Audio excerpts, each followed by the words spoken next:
ইউরোপীয় ইউনিয়নে রফতানি করা ভারতের ৫% পণ্যে ক্যান্সার সৃষ্টিকারী রাসায়নিক ইথিলিন অক্সাইডের উপস্থিতি পাওয়া গেছে। চলতি মাসে একই উপাদান মেলায় ভারতীয় ২ মশলা কোম্পানির পণ্য হংকং এবং সিঙ্গাপুর নিষিদ্ধ করার রেশ কাটতে না কাটতেই ঘটল এ ঘটনা। ইউরোপীয় ফুড সেফটি অথরিটি বলছে, ইউরোপে রফতানি করা ভারতের ৫২৭টি পণ্যে ইথিলিন অক্সাইড রাসায়নিকের উপস্থিতি মিলেছে, কিন্তু ভারতীয় কর্মকর্তারা এই রাসায়নিকের ব্যবহার নিষিদ্ধ করার বিষয়ে সক্রিয় কোনো পদক্ষেপ গ্রহণ করেননি।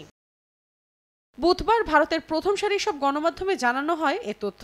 বলা হয়, ২০২৪-এর এপ্রিল মাস পর্যন্ত ইউরোপীয় ইউনিয়নের খাদ্য নিরাপত্তা কর্তৃপক্ষ ভারতের ৫২৭টি পণ্যে ইথিলিন অক্সাইড খুঁজে পেয়েছে। এসবের বেশিরভাগই বাদাম, তিলবীজ, মশলা, ডায়েট জাতীয় পণ্য এবং অন্যান্য খাদ্যদ্রব্য। তবে রফতানি করা ভারতীয় এসব পণ্যের ৮৭টি চালান ইউরোপীয় ইউনিয়নের সীমান্তে আটকে দেওয়ার পাশাপাশি বাকিগুলো বাজার থেকে সরিয়ে নেওয়া হয় বলে জানা গেছে।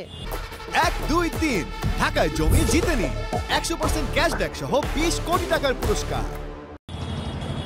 প্রতিবেদনে আরো বলা হয়, এক ধরনের রংহীন গ্যাস ইথিলিন অক্সাইড, যা ভারতীয় পণ্যগুলোতে কীটনাশক বা জীবাণুমুক্ত করার রাসায়নিক হিসেবে ব্যবহার করা হয়। সাধারণত এই রাসায়নিক চিকিৎসা সরঞ্জাম জীবাণুমুক্ত করার কাজেও ব্যবহার করা হয়। তবে খাদ্যদ্রব্যে ব্যবহার করা এই রাসায়নিক শরীরে প্রবেশ করলে তা অন্যান্য ক্যান্সারের পাশাপাশি লিম্ফোমা এবং লিউকেমিয়ার ঝুঁকি তৈরি করে। ইউরোপীয় ইউনিয়নের সদস্য দেশগুলোতে খাদ্য নিরাপত্তা নিয়ে কাজ করা সংস্থা rapid alert system for food and feed RASFF এর তথ্য অনুযায়ী ৫২৫টি খাদ্যদ্রব্য ও ২টি ফিড পণ্যে রাসায়নিকটি পাওয়া গেছে। এর মধ্যে ৩৩২টি পণ্যের উৎস দেশ ভারত, আর বাকি খাদ্যপণ্য অন্যান্য দেশ থেকে গেলেও সেগুলোতে ভারতের ট্যাগ ব্যবহার করা হয়েছে।